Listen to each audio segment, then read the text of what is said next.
जून 1984 से कुछ दिन पहले पंजाब की हवा में एक अजीब सी खामोशी थी, लेकिन इस खामोशी के नीचे कुछ ऐसा पक रहा था जिसे समझना हर किसी के बस की बात नहीं थी।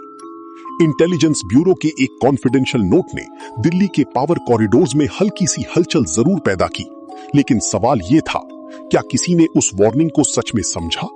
पंजाब उस वक्त सिर्फ एक राज्य नहीं था, बल्कि एक उबलती हुई स्थिति थी जहां रिलीजियस सेंटिमेंट्स, पॉलिटिकल टेंशंस और आर्म्ड मिलिटेंसी एक डेंजरस मिक्स बन चुके थे। गोल्डन टेंपल के आसपास एक्टिविटीज तेजी से बढ़ रही थी और आईबी के फील्ड एजेंट्स ग्राउंड से डिस्टर्बिंग इनपुट्स भेज रहे थे। Unusual arms movement, unknown faces और अंदर ही अंदर हो रही सीक्रेट मीटिंग्स।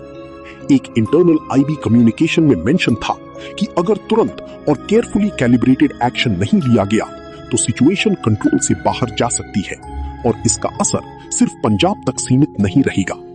दिल्ली में बैठे ऑफिशियल्स के लिए यह सिर्फ एक और इंटेलिजेंस इनपुट था, लेकिन ग्राउंड रियलिटी कुछ और ही कहानी सुना रही थी।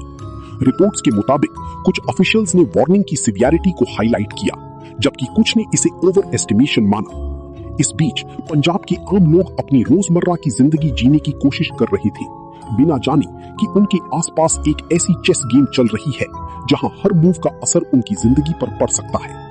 आईबी के डॉक्यूमेंट्स में यह भी मेंशन था कि रिलीजियस पोलराइजेशन डेंजरसली बढ़ रहा है और अगर सिचुएशन एस्केलेट हुई तो नेशन वाइड इंस्टेबिलिटी का खतरा रियल हो सकता है। ये सिर्फ एक लॉ एंड ऑर्डर इशू नहीं था, ये देश के सोशल फैब्रिक के लिए एक टेस्ट बन रहा था।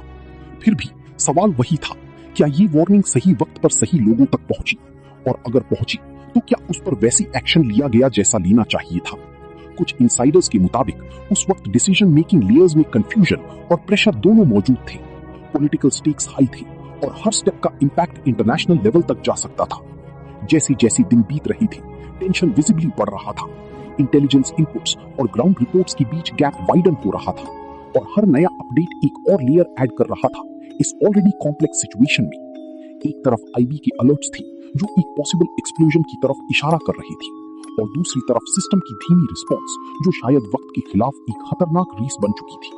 और फिर वो पल करीब आने लगा जहां एक डिसीजन, एक एक्शन या शायद एक डिले देश की हिस्ट्री को हमेशा के लिए बदल सकता था। लेकिन असली सवाल आज भी वही है, क्या उस वार्निंग ने सच में सब कुछ पहले ही बता दिया था या फिर हमने उसे समझने में देर कर दी?